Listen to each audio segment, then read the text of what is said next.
Legal notice, ये शब्द सुनते ही थोड़ा टेंशन तो होता है ना? लेकिन घबराने की बिल्कुल जरूरत नहीं है। चलिए, आज हम इसी कानूनी पहेली को एकदम सिंपल भाषा में समझते हैं। कभी सोचा है अगर किसी को लीगल नोटिस मिल जाए तो?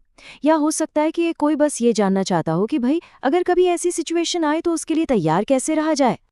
तो वजह कोई भी हो, सबसे पहला और सबसे जरूरी सवाल तो यही है कि ये लीगल नोटिस आखिर है क्या भला। देखिए, ज्यादातर लोग इसे एक तरह की धमकी या खतरे की तरह देखते हैं, पर सच तो ये है कि ये एक ऑफिशियल बातचीत की शुरुआत है। मतलब, इसे मामला सुलझाने का पहला दरवाजा समझिए। अगर बिल्कुल सीधे सीधे बोले ना, तो लीगल नोटिस कोर्ट कचहरी के लंबे चक्करों से बचने का एक फॉर्मल तरीका है। ये पहला स्टेप है प्रॉब्लम को सॉल्व करने का, आखिरी नहीं, ये बात याद रखने वाली है। तो सवाल उठता है कि कोई नोटिस भेजता ही क्यों है। देखिए, इसका असली मकसद है ना, वो है सब कुछ टेबल पर रख देना, एकदम साफ साफ। जैसे ताश के खेल में कोई अपने सारे पत्ते खोलकर रख देता है, बिल्कुल वैसा ही। तो टेक्निकली इसकी परिभाषा क्या है?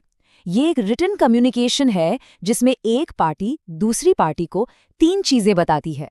पहली, प्रॉब्लम क्या है, दूसरी, वो इसका सोल्यूशन क्या चाहते हैं, और तीसरी कि अगर उनकी बात नहीं मानी गई तो वो आगे क्या कानूनी एक्शन ले सकते हैं। तो जैसा हमने देखा, एक नोटिस के 3 मेन काम हैं। सबसे पहले प्रॉब्लम बताई जाती है, फिर एक सल्यूशन दिया जाता है, और आखिर में एक वार्निंग दी जाती है कि भाई अगर कुछ नहीं किया गया तो आगे क्या हो सकता है। सब कुछ शीशे की तरह साफ। चलिए, ये तो समझ आ गया। अब बात करते हैं उन जरूरी चीजों की, उन इंग्रेडिएंट्स की जो एक नोटिस को लीगली वैलिड, मतलब कानूनी तौर पर मजबूत बनाती हैं। तो एक वैलिड लीगल नोटिस में ना, ये 4 चीजें तो होनी ही चाहिए। इसे एक चेकलिस्ट की तरह समझ सकते हैं। पहला, प्रॉब्लम क्या है, उसका पूरा और साफ साफ जिक्र। दूसरा, लीगली क्या मांग की जा रही है। तीसरा, एक्शन लेने के लिए एक क्लियर डेडलाइन। और चौथा, अगर नोटिस को इग्नोर किया गया तो उसका नतीजा क्या होगा। ओके, अब एक ऐसे टॉपिक पर आते हैं जो शायद थोड़ा सरप्राइजिंग लगे। नोटिस के फॉर्मेट को लेकर ना बहुत सारे मिथ हैं, बहुत सारी गलतफहमियां। तो चलिए, इन मिथकों को तोड़ते हैं और देखते हैं कि असलियत क्या है। अच्छा, जब हम लीगल नोटिस के बारे में सोचते हैं तो दिमाग में एक इमेज बनती है ना?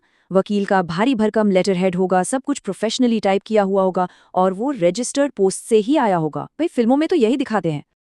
लेकिन असली कहानी कुछ और ही है, और ये सुनकर शायद थोड़ा झटका लगे। लीगली हाथ से लिखा हुआ नोटिस भी पूरी तरह से वैलिड है। और इतना ही नहीं, जरा सोचिए, आज के जमाने में व्हाट्सएप या ईमेल से भेजा गया नोटिस भी वैलिड माना जाता है। तो मतलब साफ है, नोटिस दिखता कैसा है उससे कहीं ज्यादा जरूरी ये है कि उसके अंदर लिखा क्या है। असली खेल कंटेंट का है।